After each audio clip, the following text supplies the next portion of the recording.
Fit and healthy raw ang goal ng mag-asawang Juan Trevino at Joy Spring this 2025. Yan ang latest mga mare at pare. 4th kilometer na.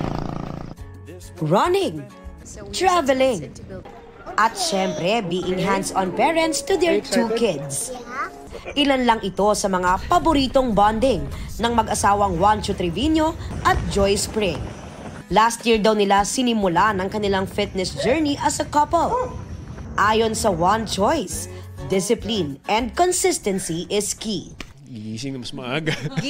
As in, we sometimes wake up at 2 in the morning to make our runs. Para bago magising yung mga bata, andyan na kami. But of course, we're very blessed because we have a family talaga that supports also. So we're very grateful for that. Discipline, planning. Yes. You have to be smart with it also.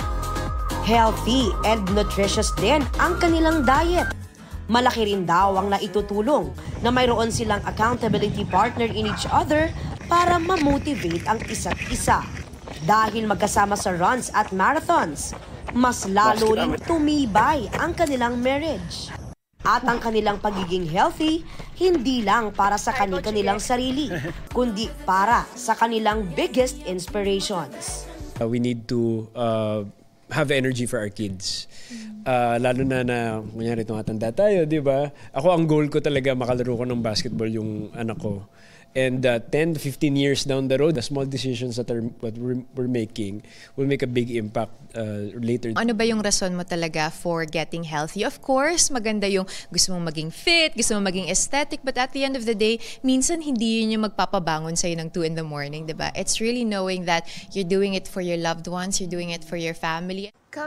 Bukod sa Healthier 2025, kasama rin sa kanilang goals this year ang makalipat sa kanilang bagong bahay. There's a lot of blessings that we are experiencing, and syempre we only have God to thank for that. Healthy balance of work, healthy balance of our spiritual life, our family life, and syempre yung exercises namin. That's yun yung mga priority namin. Aubrey Carampel, nagbabalita para sa GMA Integrated News.